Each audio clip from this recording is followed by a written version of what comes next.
story about a video game nobody plays anymore. A record nobody should care about. And one of the most fascinating frauds in the history of competitive gaming. Welcome to the Donkey Kong Wars. Steve Wiebe was a high school science teacher from Washington State. By every measure, a good man. Quiet, dedicated, slightly unlucky. He lost his job at Boeing the same day he closed on his new house. His band never made it. His baseball career ended early. So he did what a lot of people do when life gets difficult. He retreated into something he could control. In this case, a Donkey Kong cabinet in his garage. He played for hours every night, then days, then months. And in 2003, recorded a score of 1,062,800 points, a world record.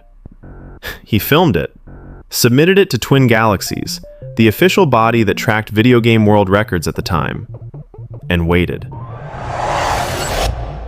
Billy Mitchell was not a high school science teacher. Billy Mitchell was, by his own description, a legend. He held multiple world records, had been on the cover of gaming magazines, and sold hot sauce under his own brand. He had long hair, a business suit, and an American flag tie. And he had held the Donkey Kong world record since 1982. For 20 years. Untouched. Then Steve Wiebe showed up. Here's where it gets interesting. Twin Galaxies sent a referee to Steve Wiebe's house to inspect his cabinet. The referee, a man named Todd Rogers, who was himself a Twin Galaxies official, declared that Wiebe's machine had a modified board. A board that had previously been owned by a man connected to Billy Mitchell's inner circle. The implication was clear without being stated outright. Wiebe's record was disqualified. The man who drove to his house to check his machine was friends with the man whose record he'd broken. Nobody seemed to think this was a problem. Wiebe didn't stop. In 2007, at a gaming convention called FunSpot, he played live in front of hundreds of people, scored over 1 million points, in public, with witnesses. While he was still playing, a courier arrived at the event with a VHS tape, a VHS tape, from Billy Mitchell, who was not present. The tape showed Mitchell achieving a higher score than Wiebe, recorded at an undisclosed location, with no live witnesses, just the tape. Twin Galaxies accepted it. Wiebe's live performance, in front of a crowd, was ranked below a tape that nobody had watched being recorded. A documentary crew had been filming all of this. The King of Kong came out in 2007 and made the whole thing famous. Critics called it one of the best documentaries ever made, about any subject. Not just games, any subject. Because it wasn't really about Donkey Kong. It was about ambition and fairness, and what happens when the people who make the rules also benefit from them. Billy Mitchell became a genuine villain. Steve Wiebe became the most likable underdog in documentary history. And then, 11 years later, it got worse. In 2018, a man named Jeremy Young published a technical analysis of Billy Mitchell's recorded Donkey Kong scores, the ones on tape, not the live ones. His findings were specific and detailed. The way the game's boards loaded on Mitchell's tapes was technically impossible on original arcade hardware.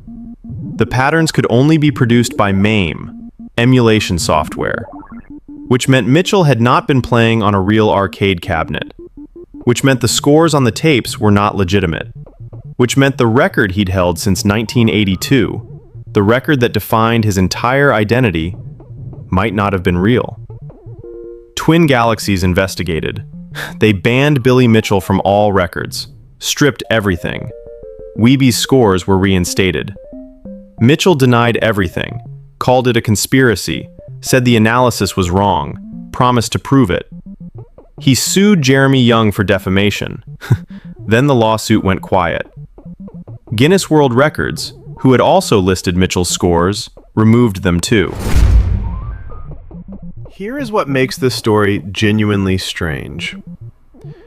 Billy Mitchell did eventually set verified live scores after the scandal. Real ones. In public, with witnesses. The scores were legitimate. The man clearly had real skill. So the question nobody has ever fully answered is, why? Why would someone with genuine ability fake records?